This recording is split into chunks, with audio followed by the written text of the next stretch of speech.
In this video, we're going to continue with fatty acid synthesis. And we're going to start with the first enzyme, acetyl-CoA carboxylase. This is our rate controlling step of fatty acid synthesis and can be controlled allosterically and hormonally. And it's a two-step reaction, and it's dependent on biotin. So we take biotin plus HCO3 minus and ATP to add a CO2 onto our biotin. Acetyl coenzyme A then comes in, takes that CO2 from biotin to make malonyl coenzyme A. And this is similar to our pyruvate carboxylase reaction we've looked at previous in the semester. Here, citrate will activate this enzyme because if you have citrate, that means you have energy around, so use that energy to make fatty acids. This will be inhibited by long-chain fatty acid coenzyme A. Also, AMP-dependent protein kinases will phosphorylate serine 79. What an AMPK is turned on by AMP.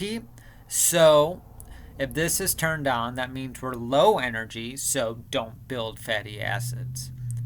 Glucagon and epinephrine can also promote the phosphorylation of SAR79 because these are saying we are low energy or we need to make ATP, so don't store it in fat. While insulin, which means we have a lot of glucose around, will stimulate the dephosphorylation of SAR79 because we have a lot of energy if we have insulin, so let's start storing it as fat.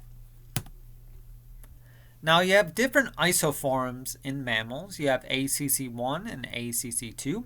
So ACC1 will be in your fat or adipose tissue, while ACC2 are in tissues that will oxidize but not synthesize fatty acid. So that seems odd that we have this. And also tissues that both synthesize and oxidated fatty acids have both. So why would we have ACC2 if we can't build fatty acid? And it's for its regulatory function.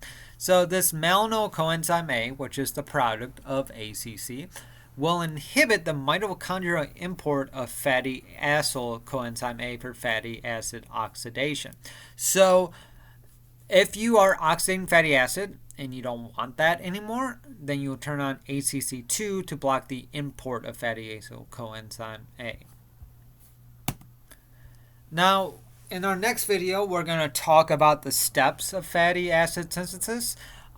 It's 7 enzymatic reactions. And during these reactions, our growing fatty acid will be on our acyl carrier protein, or ACP. And so this is what our carrier looks like.